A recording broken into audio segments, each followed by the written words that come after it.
This is Pet Life Radio. Let's talk pets.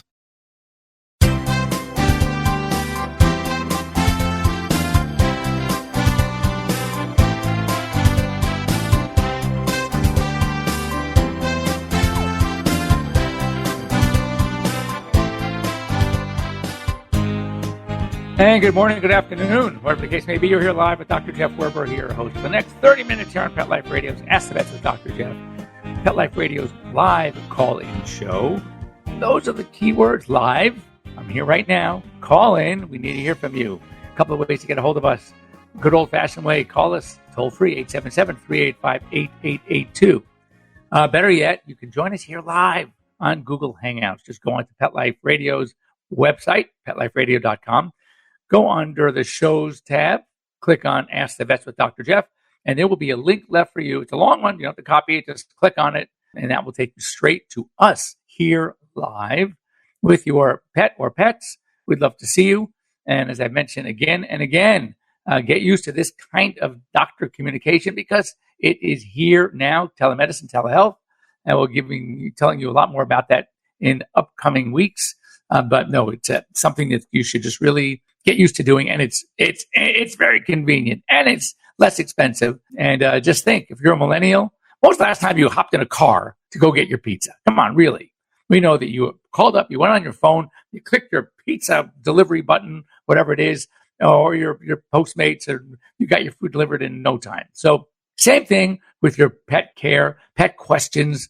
Instead of getting in fighting traffic for that quick little office call because you were worried about that little, turned out to be a wart on the skin, you could have saved yourself a lot of time, a lot of money. So telemedicine here, this is telemedicine. You get to actually meet with me, talk to me. I'll answer your questions, do the best I can. I can't diagnose or treat unless you're one of my clients, but that's because we don't have what's called the VCPR. But anyway, we're here for you. And lastly, send me a quick note, email, drjeff@petliferadio.com. It can be forwarded to me live right here now. And anyways, a lot to cover today. And there are, a lot of good stories. I love to sort of share with you kind of some new things, information. You don't always have access to these publications, but I do, and I want to share this stuff with you. Here's one. Be careful. I mean, look, there's so many stories. We know that you really need to avoid pet stores that are selling live puppies and kittens. Here's one. However, online, check this out. Be careful of ordering puppies online. In Michigan, there were 2 reports of scams that there were phony websites. They set up a phony website, pictures of little cute puppies. They talk to you, et cetera, et cetera. And anyway, you send the money, you send the deposit, and you just lost it. They are just scams. Be really careful. If you're going to go online, make sure you get the website from a reliable source. Check on it. Typically, the best thing to do is get it from someone, a friend, who really got their pet that way. But just don't go online looking for a certain breed, seeing websites, seeing these adorable puppies, and falling for it. As I'm sure you've learned before, many people out there are just not nice, not ethical, not moral, not nice. So just be careful. This is interesting. A Florida family gets their dog back after 2 years. It was stolen 2 years before. It was a 4-month-old puppy, and this is from Florida. And the dog ends up in a place called Hugo, Colorado. And I guess it was either showed up a vet, brought to a vet, who knows. And the ID chip, the microchip, actually identified the original owners in Florida, and they were reunited with their pet. If that is not a really good reason to get your pet's microchip, I don't know what it is. Get your pet's microchip. This is really good. There's a new app, and it can check whether that certain foods, drugs, etc., are safe for your pets.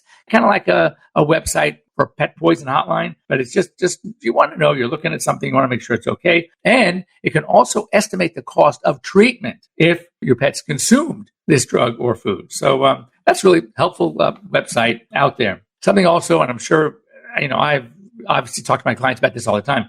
Don't let your puppies guzzle water, because what happens is they need water to stay hydrated, of course. But if they do too much too fast, it actually can affect their brain. They can get too much water in. Not to mention, it can also result in vomiting. So obviously, water is good. It's a necessity. But if you have one of these puppies that just attacks the water bowl, you might want to try a couple of things. Number one, maybe put some ice cubes in the water bowl. As the ice melts, you can have the water, but they can't drink it all that fast at once.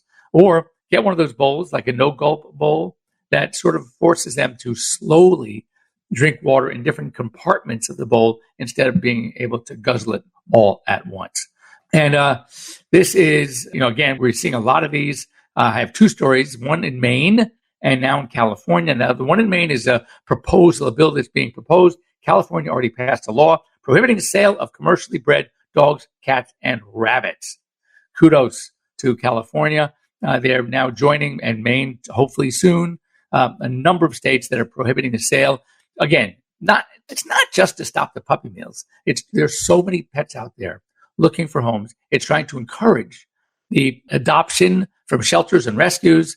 I think these are great rules, not to mention usually the puppies that one would have purchased in these mall pet shops are really of inferior quality. So, and trust me, I've worked with pet shops before.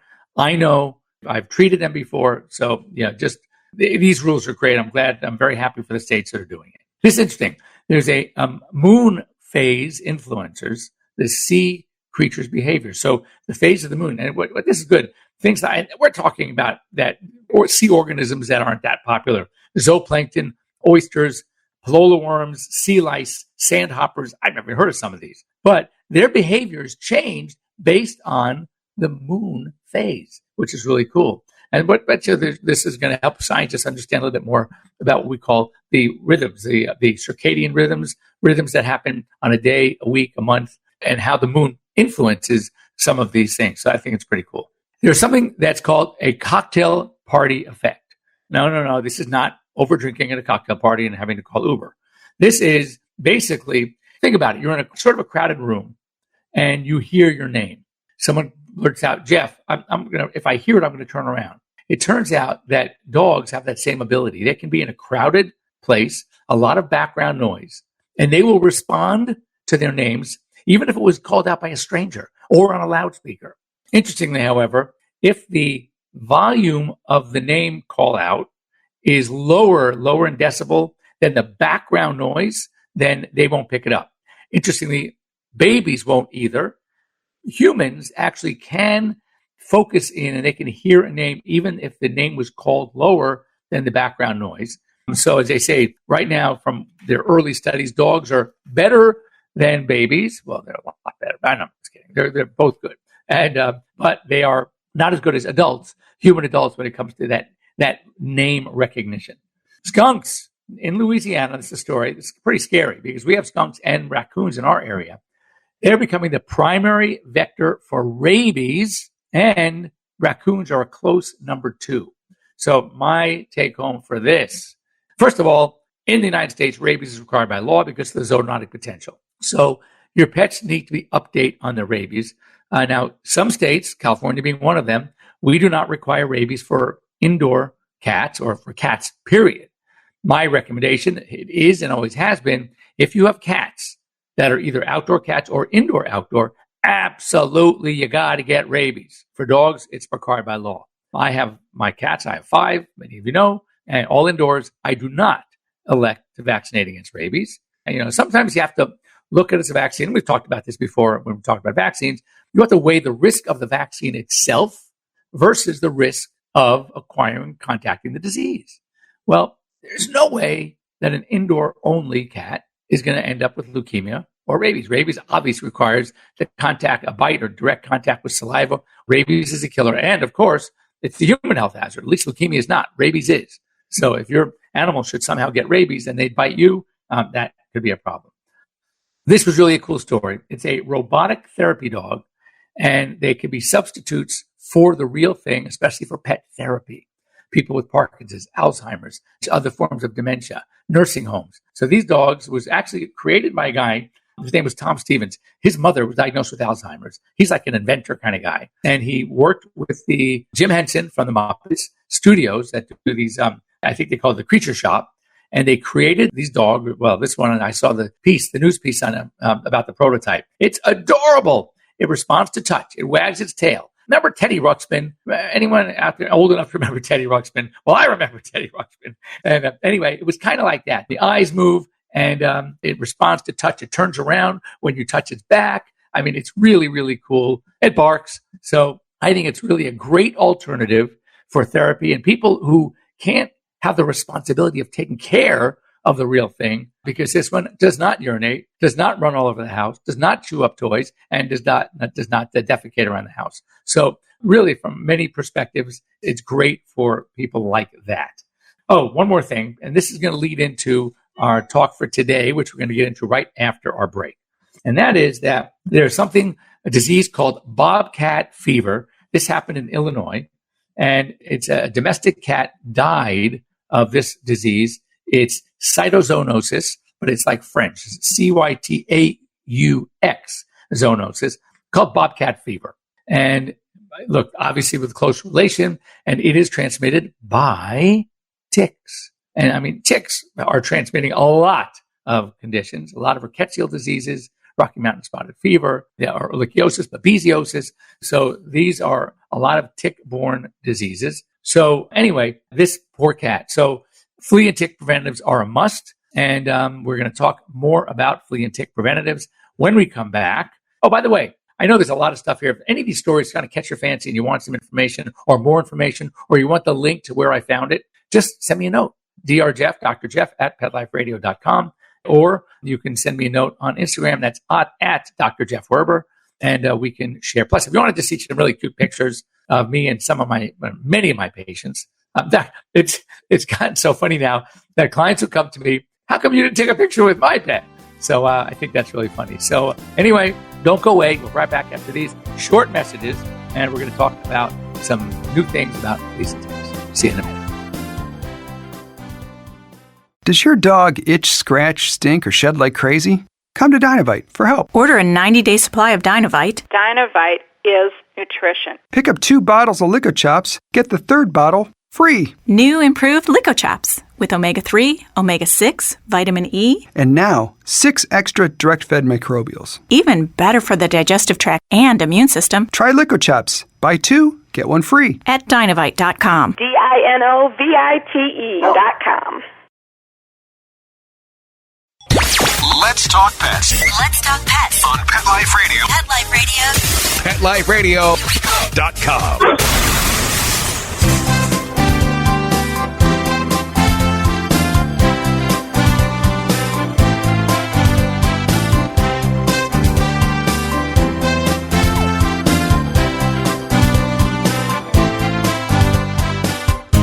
And welcome back. You're here live with Dr. Jeff here on Pet Life Radio's live call-in show. Once again, if you have any questions coming up, fleas and ticks, what to do, why to do, what the potential problems are, you can reach me here live. Just clicking on the Google Hangouts tag left.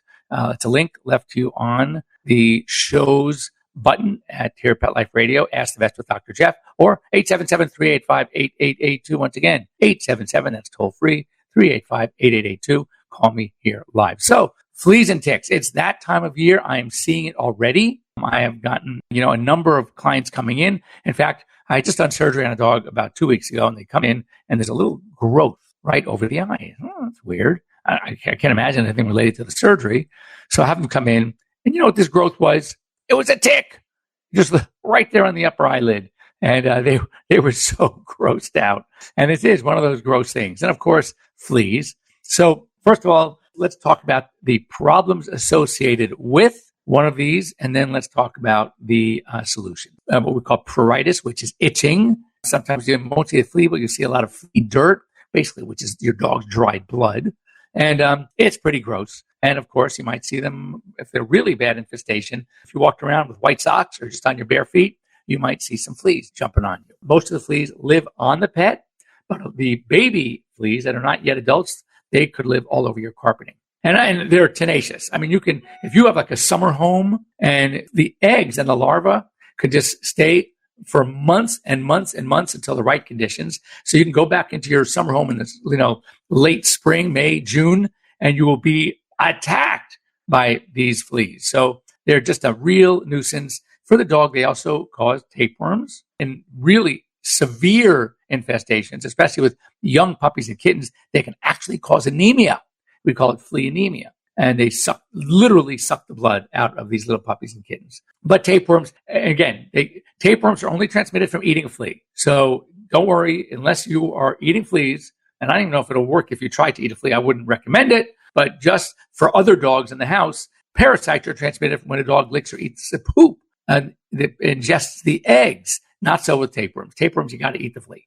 So the contagious part of, if you see one of your pets has tapes, the only contagious part is that means that dog has fleas or has been exposed to fleas, and that means other dogs or cats in the house can get fleas as well. So there you go with tapeworms. Ticks are a different story. They are a real nuisance and the cause of many, many, many diseases, conditions. Of course, the most famous, Lyme disease, and that used to be only the ixodes, the small little ticks, the deer ticks, for example. Now almost any tick can transmit Lyme disease. Other diseases that you may or may not have heard of, tick paralysis. We see this a lot of times in hunting dogs, that they literally can be paralyzed.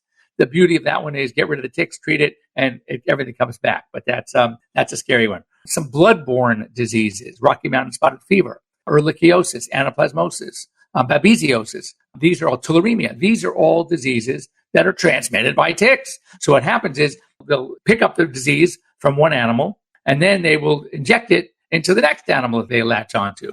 So again, it's not just the news. It's not just these ugly, come on, you've seen a tick. They're engorged. When you get a female tick, they're huge. And then you see right under it, sometimes when you pull the female off, attached to it, kind of head to head, is the male. So it's pretty gross. And nobody wants to touch them, of course. So just something to know that it's so important to see your veterinarian. And this is what we're going to talk about in a minute. See your veterinarian, get appropriate flea and tick control medications.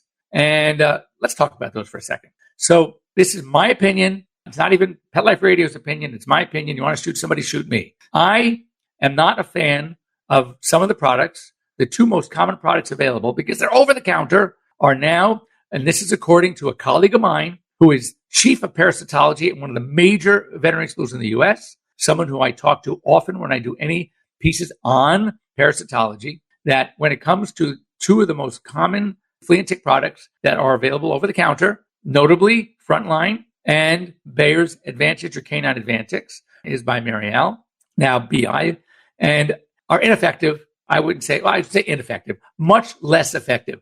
He in lab is seeing what we call the R word, resistance. These products have been on the market for almost 20 years. And if anyone knows anything out there about insects, it doesn't take an insect 20 years to develop resistance to whatever you're trying to throw at it. So safety is not the issue, 100% safe. And to be totally transparent, I used to be the national spokesperson for Bayer's Advantage and Canine Advantix. They were imidacloprid, which is the active ingredient for Bayer's Advantage and Canine Advantix. For Marial, the Frontline is called fipronil. That's the problem. The key ingredients are no longer as effective as they used to be. A, age, and B, overuse. They've been on the market for too long. So, if you're using it and getting success, by all means, don't stop. But if you're noticing, which I hear all the time, well, I use that stuff every month, and it's because it's just not effective anymore. So, my recommendations, the newer products out there that I really like, there are three. They're all safe. No matter what you read on the internet, which sensationalizes everything. As I say, listen to a commercial. And at the end of the commercial, about any drug, all these new drugs, basically they give you all these side effects. The side effect list is longer than the benefit list. And it even says, you could even die. And yet they have to print it. So what happens? If there's one death, the internet's going to go crazy. And if you're going to be like that, then don't fly, don't drive in a car, because deaths from airplane crashes and from car crashes are way worse and way higher than the one or two deaths you get from some of these medications. But they have to report it, thanks to the FDA. So don't freak yourself out. So what I like, Bravecto, made by Merck, it's 12-week protection, oral, chewable, or topical for cats. You have NexGard. It's oral, also made by Marial and BI, Boehringer Ingelheim, say that 10 times fast, and Simparica, one of my favorite companies out there, Zoetis. These are all excellent products. The NexGard and the Simparica are good for a month. The Bravecto is for 12 weeks. They don't like when you say 3 months because they haven't tested it for exactly 3 months, but 12 weeks. These are available through your veterinarian. If you want to get them online, which you can, your veterinarian still has to approve them. this is one of the things that when you're getting something from your veterinarian, it's coming with information. It's coming with education. My fear is that once something goes over the counter, like the Advantage and Vantix, Canine Advantix, like frontline products, people, you don't think it's a big deal if you miss a month or you're a little late or you put it topically and you didn't get it on right. And the animal may have licked some off or rubbed against something right after you put it on. So what happens is not every flea was killed. The stronger ones actually made it. And then you forget to put the next month on or you're 2 weeks late. So who's breeding? That strong flea. And now they're passing whatever that is onto their offspring. And you follow this through for several generations, for 15, 18, 20 years. You can imagine these fleas now are laughing at fipronil. They're laughing at imidacloprid. So it's just the nature of insects. So it's really, really important to keep that in mind. See your veterinarian, do your homework, and find things that your veterinarian likes, recommends. I give my clients a choice. And just because basically Bravecto is good for 12 weeks, it doesn't mean it's stronger or more toxic. And interestingly, and I checked this, just because your pet may have a bad reaction, typically the first reaction you get because they are oral is vomiting. But if they have a bad reaction to one, it doesn't guarantee they're going to have a bad reaction to the other. So just talk to your veterinarian and try one of the others. Now, before we go, this came in. It was a caller question from Carla. And Carla has a 14-year-old husky who gets chronic hot spots. Goes to the veterinarian. It's been going on since last September. And the dog is 90% outdoors, so probably comes in at night, but she probably has a yard and the dog runs around.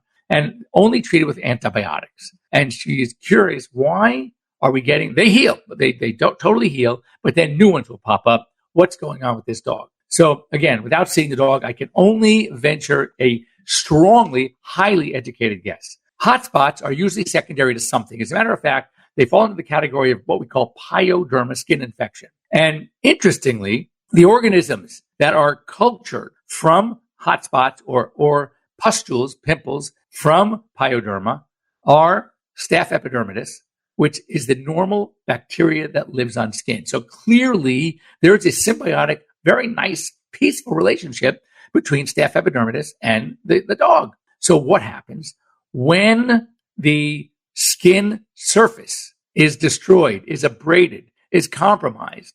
Now these clearly, typically healthy symbiotic bacteria become opportunists. They start going in for the kill. All right, we got a broken skin now. Now we can go to work. So you're going to ask yourself, what would cause that? Well, it could be a simple scratch. It could be running up against something, playing too rough with another dog. Anything, when they get skin infections, that's often what it is. But what condition predisposes many of our dogs to intense scratching? Allergies, especially this time of year. So when there are allergies, so the dog is scratching, and it could be pollen allergies. We call atopy. It could be contact irritants. It could be fleas. We just talked about fleas earlier. Any of these things that would cause the dog to scratch, itch, irritate, for the skin to get inflamed, now these normal bacteria become opportunists, and they are going to move in for the kill. And they will cause this moist lesion. And interestingly, most moist lesions we call hot spots, moist dermatitis, the dog is creating by intense scratching. So what happens is it starts as a minor thing, and it's not treated or it's treated too late. And then the dog continues to scratch. And then the more they scratch, the more they're irritated. And it's a vicious cycle. The more it's irritated, the more they want to scratch. So it's something that's set up by the dog, him or herself. And we don't notice it until it becomes a hot spot. That's when we go in for the treatment. So the goal is to get these conditions treated before they become severe infections. And by that, you need to talk to your veterinarian about some really good anti-allergy medications. Of course, one of my favorite is Apoquel or Cytopoint, which is the injection. These are actually the first medications on the market specifically for canine allergy. They attack the canine allergic response. They work a little bit differently. One is an enzyme blocker. That's the Apoquel, the oral version. The Cytopoint is actually immunotherapy. It attacks the interleukin 31 from its source, which is the T helper cell. But these are great. See your veterinarian. There are other things available. There's still steroids. Antihistamines don't work too well. Not because histamine is a minor player in the canine allergic response. When I use antihistamine, it's not so much for the antihistaminic effect. It's for the sedative effect, which is why I like chlortrimeton product. And I like the Benadryl, which is diphenhydramine, because those actually are the old-fashioned antihistamines that are sedative. They kind of knock the pet out. Some of the newer ones, which are good for you, they say that they're non-drowsy. Well, the benefit of using them is the drowsy feature. So if you're going to use an antihistamine in a dog, you're just not going to get a lot of response from some of the newer ones. But, you want to think of, I like one of my favorite is Benadryl, simply dosed milligram per pound. Talk to your veterinarian, see what he or she thinks. But really, you want to get to the root of the problem. It's either going to be corticosteroids. It's going to be something called atopica. But my favorite, which is also an immunosuppressive agent, cyclosporine. But my favorite is going to be the Apoquil or Cytopoint. So see your veterinarian. But back to Carla and her husky. So what you need to do is not just treat the infections after they become obvious infections. You want to be more proactive, start treating the allergic response, prevent the itching in the first place, and chances are your dog will do a lot better. Anyway, that's all we have time for today. We will be here again live in a couple of weeks. And if you have any questions, you can reach me easily through Pet Life Radio, drjeff@petliferadio.com. You can go on to my Instagram at Dr. Jeff Werber. You can send me little messages there, and I'm really easy to get a hold of. So have a great week or weeks, everybody, and we will be back. And if you have any questions that you'd like answered on the radio, just on our show, just please get a hold of me, and we'll talk about it. Take care. See you soon. Bye-bye. Let's Talk Pets, every week on demand, only on PetLifeRadio.com.